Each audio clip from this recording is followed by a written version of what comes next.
Miles and Matthew, welcome back. This is part two of our conversation on the Burgundy 2024 vintage.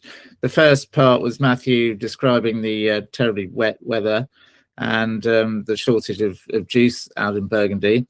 What we didn't go on to discuss was the silver linings that came out of this. As ever, there's always a silver lining in something. And Matthew, over to you to tell us about some of the good wines that were there, but also why, from a market perspective, having so little wine in the current environment might turn out to be a good thing. Yes, hi. Hello again, Miles. I did think at the end of that conversation, that last chat, it had been very doom and gloom. And it was doom and gloom. I mean, I think if you are losing 75% of your crop, you're not going to be feeling full of the joys of spring.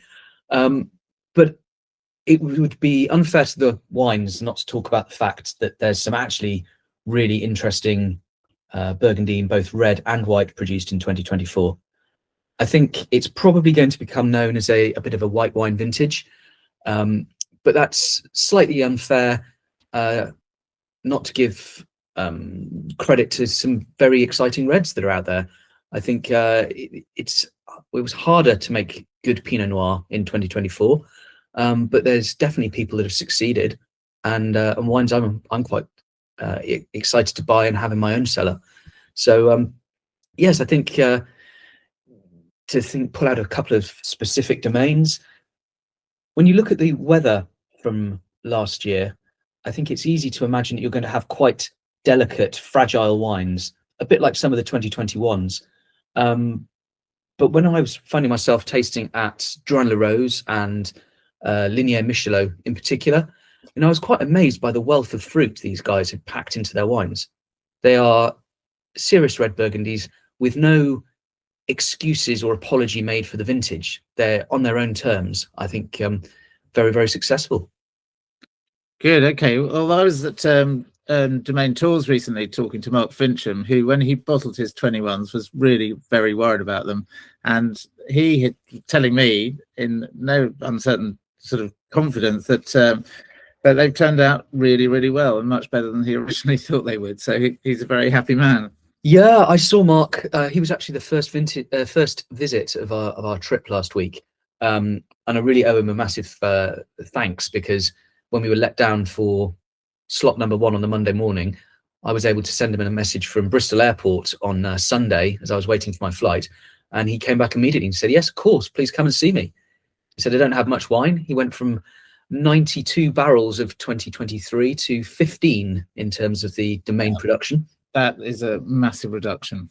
Absolutely. So, yeah, that segues nicely on to why it might be a good thing for the market in this particular environment that we find ourselves.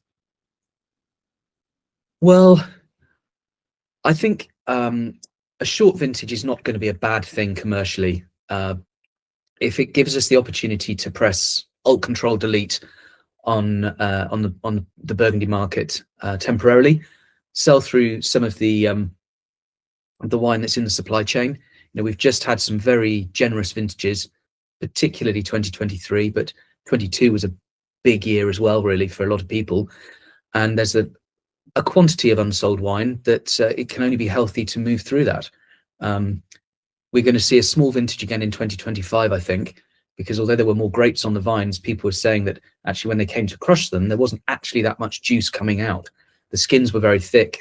There had been a measure of evaporation through some of the heat spells of 25. So 2 small vintages waiting in the wings. I think it's got to be a positive to some degree to move through some of the stock that's in the system and reset things. Sure. So alleviate some of the pressure that we've been experiencing in the last 2 to 3 years. And was there any chat about pricing with people down there?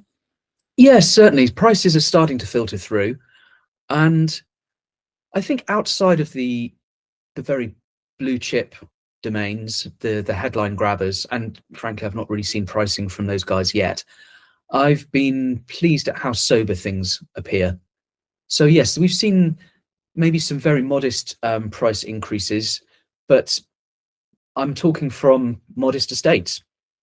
I'm not talking about people with telephone number pricing, but pretty junior wines. And frankly, in a purely sort of survival commercial level, they probably need a gentle upslope to some degree. Other people have kept prices steady. So Fourier have kept their prices flat since 2020, which is, I think, laudable. The secondary market makes of it what it does, but at release, I think they're actually pretty moderate in their pricing. And a few others, they seem very much in line with what we saw last year. I think people on the ground are largely listening to what the likes of you and I say, and I think they're also, frankly, a little bit alarmed at what they're seeing in the market, the prices that some of their wines are achieving. They don't necessarily all pat themselves on the back and think, well done. And they don't think, grief, I'm not charging enough. Somebody else is making the money. I'll put my prices up. They're thinking, bloody hell, who's going to drink this stuff? I want it to be consumed. And I think that's being addressed. Yeah. Well, as usual, supply and demand are probably meeting each other quite nicely, and the market is stabilizing and balancing out. So that's got to be a good thing. Okay, we'll leave it there. Thanks again. Thanks so much. Cheers, Miles.